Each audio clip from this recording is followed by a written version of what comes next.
Ladies and gentlemen, this is Scott Pollock, Chief Editor of the Critical Post Chicago reporting. Welcome to another edition of the Goldwater Report.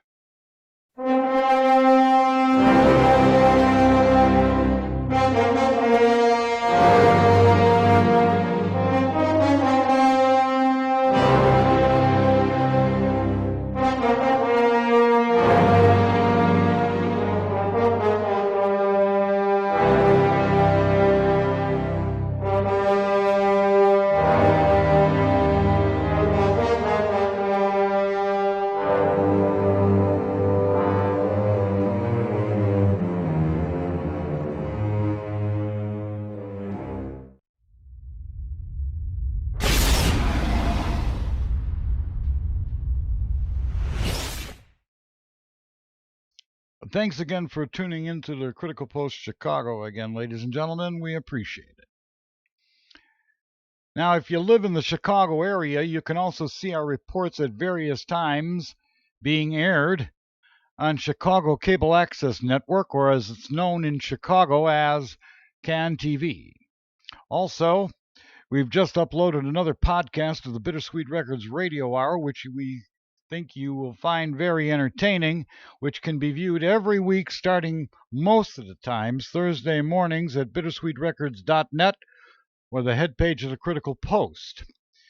It can also be heard on the East Coast at midnight at AnnaMarieIslandRadio.com or in the Midwest at midnight at our other platform under Worldwide TMA, known as NightwaveRadio.net, Friday and Saturday at midnights. Now, we've been getting a slow trickle of new subscribers, and we'd like to thank them for tuning in to our YouTube broadcast channel. And we'd like to tell you that if you appreciate the job we're doing, please tell someone who you think might benefit from these broadcasts to tune us in.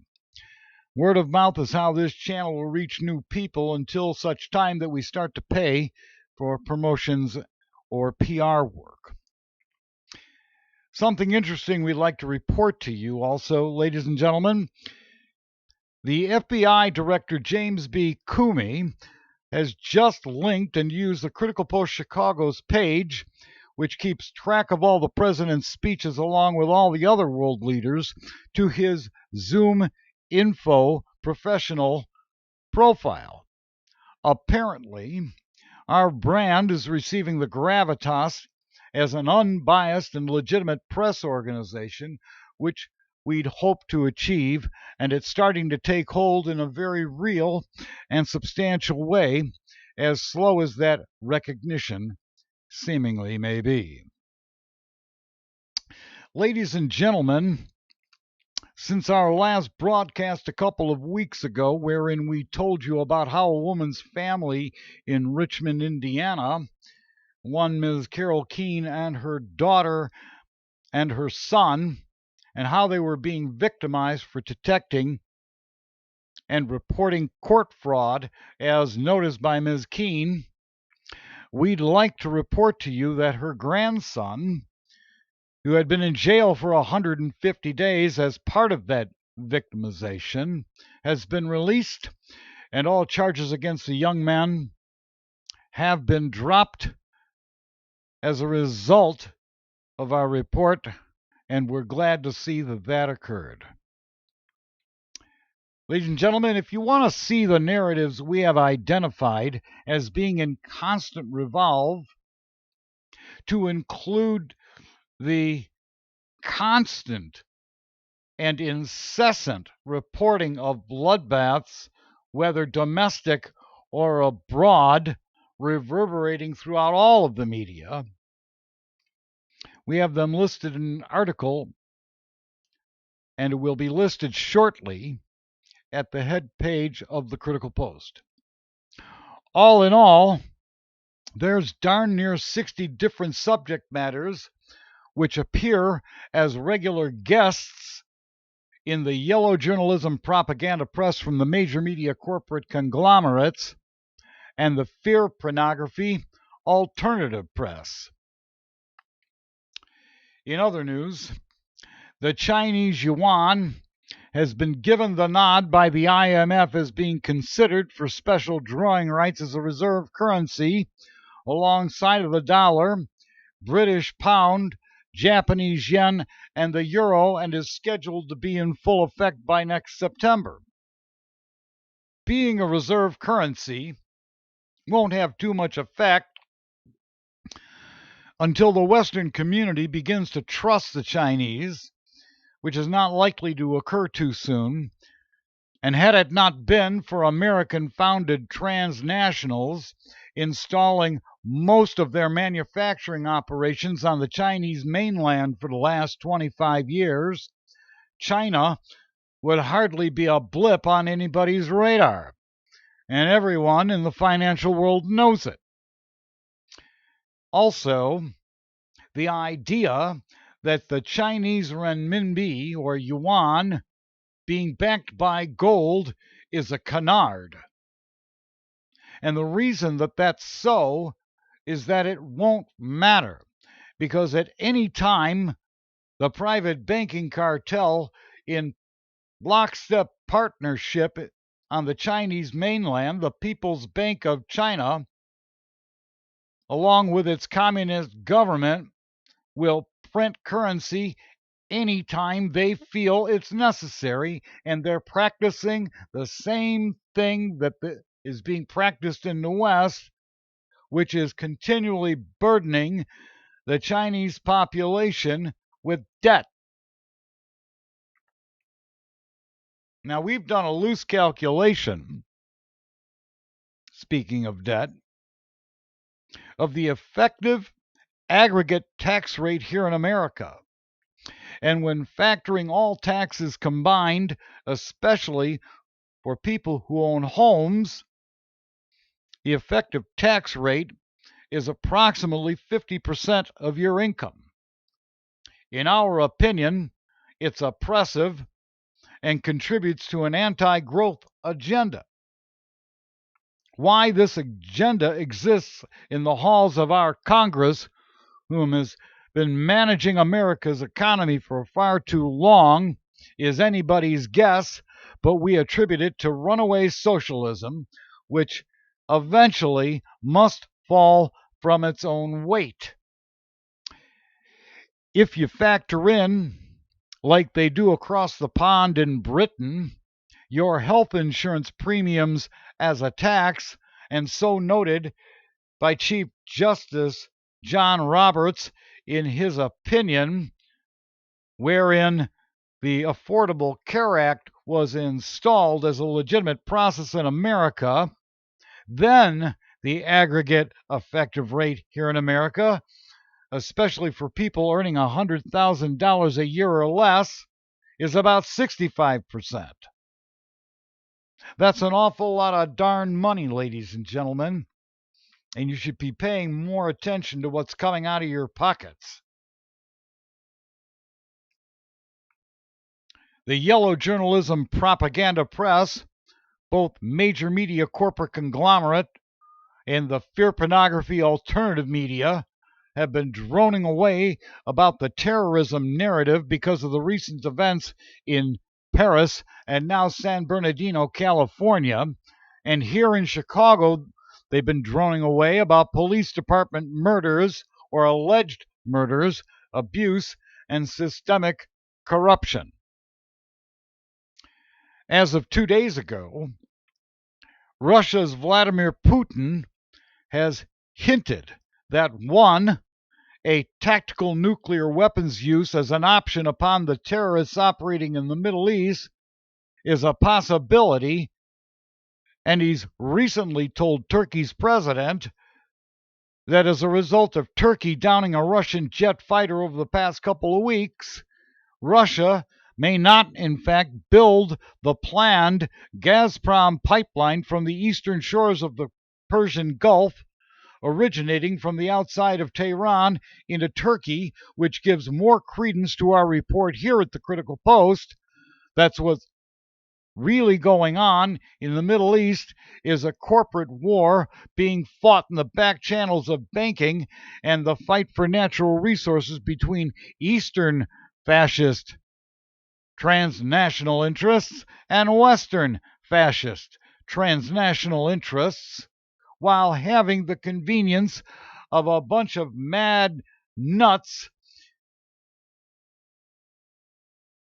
running around thinking that they're going to install some kind of Islamic caliphate.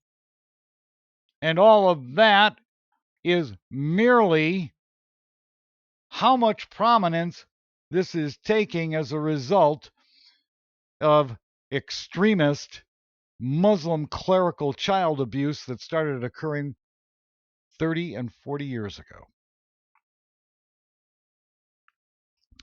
Now, in light of all of this and other things, we'd like to provide you this further report and opinion. Last week, Ted Koppel, the much vaunted anchorman of ABC's Nightline, came onto the airwaves of Coast to Coast AM to discuss his new book, which obviously he needs to sell more of, something called Lights Out, which describes the possibility that a cyber attack upon America's electricity grid cannot be defended, according to his research. George Norrie genuflected during the interview at the perceived dais that Mr. Koppel allegedly stands upon as some kind of iconic figure in the news business. Mr. Koppel now works as a managing editor for the Discovery Channel. In his familiar booming voice, he condescended at the Coast audience to be afraid for their very lives about a possible electrical grid failure from cyber attack. Somewhere in other media, it is alleged and being reported that when Mr. Koppel had been asked by others if he'd talked with anyone in the cybersecurity business about his findings, his reply was no, he had not. We have not been able to corroborate that either as being legitimate or not, but it is an interesting rumor. Now think about this for a second. Coast to Coast, owned and produced by a major media corporate conglomerate known as Premier Networks. And as far as we're concerned, an official channel of taint being used by clandestine elements within America's espionage infrastructure, proven to you by us during our investigation of the sordid affair surrounding the platforming of David Wilcock's shilling of a nefarious international fraud and criminal known as Neil Keenan. Koppel's press agent gets him booked on Norrie's show. Now, why would that be? It's not like Norrie's audience needed to hear this fear-mongering from yet another mongerer. Preppers have been prepping for a collapse for quite some time now. It's a very lucrative industry of a few $1 billion and has been growing steadily for a long time. What need does the Coast to Coast AM audience have for Koppel's book? Now, Ted Koppel, though having a great broadcast voice, is no more a great press man than the local college neophyte. Where was Ted Koppel all these years, letting the question of who killed JFK to linger on the dustbin of history? ABC made him famous. He's never lived up to the advertisement. In other news, a few days ago, the fading rag, otherwise known as the New York Times, has unloaded a hit piece on their political editorial section about Donald Trump, citing that they think Mr. Trump is a demagogue. One of the contributing authors to the piece was one Ms. Maggie Haberman, who had been a former left-wing political operative writing for the left-wing political rag known as Politico. Think of that. The New York Times is citing Don Trump for demagoguery. Talk about the kettle calling the pot black. Better yet, think about Haberman herself doing that. It's a bit ironic, in our opinion.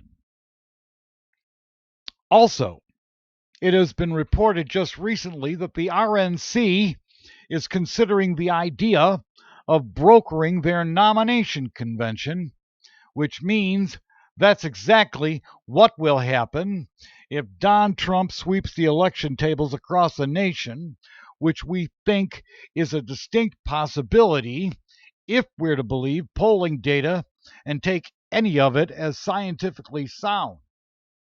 There's reason enough to doubt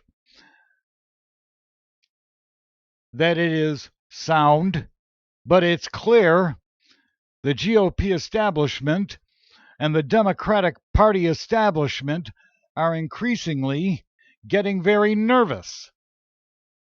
What it goes to show you is that the perception that America has a legit election process has just been exposed, though unintended by these highly monetized interests of political parties, as a complete fabrication and shown to be exactly what it is, a fraud owned and controlled by the highly monetized interests in America's private enterprise structure, publicly traded on the stock exchange along with the think tanks in Washington, D.C., who are following the system devised by the Rand Corporation, one of the federal government's largest subcontractors, called the Delphi method, or as it should be known correctly as opinion consensus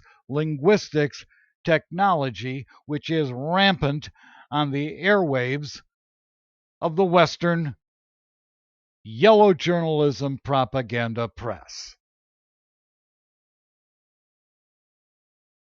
The conservative firebrand, Mark Levin, is banging away every night on the airwaves about bringing together an Article 5 convention, but his storms and vocalizations are sounding more desperate, and our analysis about that points to the ominous fact that despite his national appeal on AM radio, he and those around him are becoming alarmed that for the most part the American electorate is not engaging that process, certainly not as quickly as they would like it to occur. So too, neither will the electorate, at our suggestion from this much lesser known platform, the Critical Post, install the vote of no confidence by changing the apparatus of 50 state separate boards of elections being controlled by the obvious gaming of the two major party corporations' apparatchiks.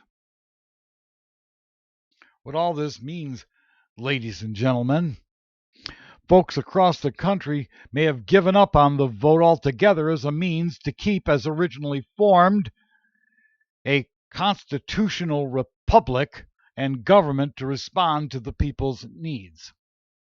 It is exactly correct, ladies and gentlemen, as reported exclusively by this company as the lone voice in the wilderness, that in fact we are not governed by the Constitution, but the United States Code and Uniform Commercial Code, which only whispers it's paying attention to our common law document, but it will be ignored by lawmakers everywhere, including the courts and the cadre of legal professionals in this country, as they see fit.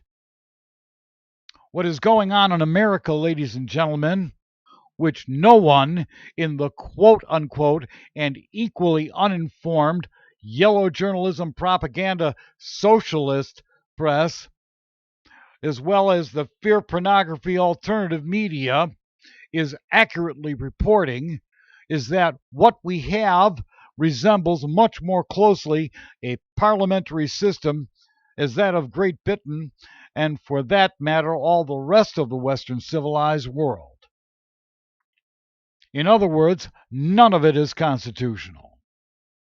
So although it may be legal, and it is, and although you may not like it, oppressive taxation will continue unabated, and your rights are something which more resemble privileges that can be given or taken away at the behest of the controllers we have installed by either the vote or increasingly a lack of participation in the voting process, and they can do it whenever they want.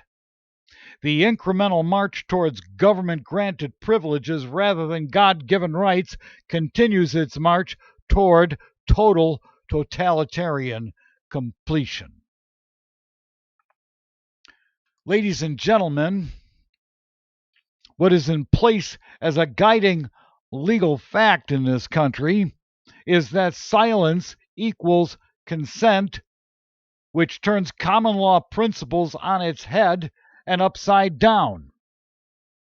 In other words, ladies and gentlemen, you may not like being forced to be socialists, but rather it is exactly what's happened and will continue for the foreseeable future and for generations to come.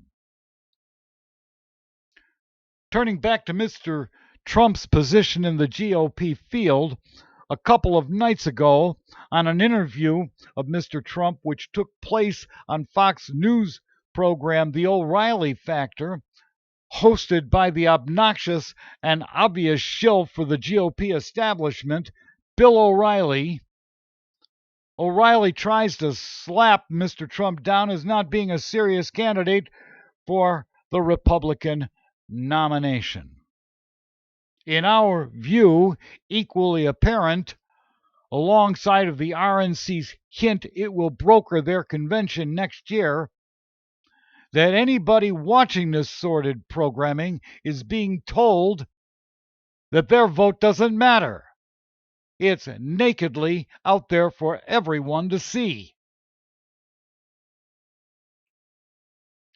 Ladies and gentlemen, there's no question, in the opinion of this news desk, the Republic, as we understood it, has already been long ago lost, and any vestiges of constitutional Republican governance will be swept aside. All of this, as reported by us, has a direct relation to what kind of money the public is being forced to use as legal tender. Also, as reported by us and our past interviewees and contributors, Mr. Harmon L. Taylor and Mr. Bill Still, the choice of money is exactly at the heart and the matter of our problems and discomfiture. It may be legal, but it is not in the public interest any longer to use this system of exchange, and what should be occurring is that the good folks in America should begin to pressure Washington, D.C. for sovereign money printing and not the debt-infused money of the private banking cartel known as the Federal Reserve System. The debt money we use by the Federal Reserve System dictates a gotcha contractual agreement which opts everybody into the United States Code and the Uniform Commercial Code as the choice of contract between us, the government, and their collection agent, the IRS, and it's politically becoming untenable as well as commercially untenable. Actually, it's not a political problem, it's a commercial problem that most people in this country, if not all, to include everybody in the press, still doesn't understand. Ladies and gentlemen, money is specifically a means of convenient, direct barter. What it is not is a storage of value, but until the gold bugs let loose of that argument, sovereign money printing will not occur. If honest weights and measures are never ever to be restored, as Mr. Harmanel Taylor would suggest, the people are going to have to rely upon their own means rather than any government, including our own, to opt out of the debt money system by using 90% silver coinage between themselves as a complementary currency, as Mr. Still would call it. Ladies and gentlemen, there is no press organization in this country that is accurately or precisely describing our particular discomfort. And the most important part of the problem we face is the use of money. And the choice of that money dictates the choice of law that you're legally bound by. There is no company except us saying it. And we look forward to your commentaries at our YouTube broadcast comments feed. We'll have more coming up about Mr. Trump and other things. Again, this is Scott Pollock, Chief Editor of the Critical Post Chicago, reporting. Thanks again for watching this edition of the Goldwater Report. That is all.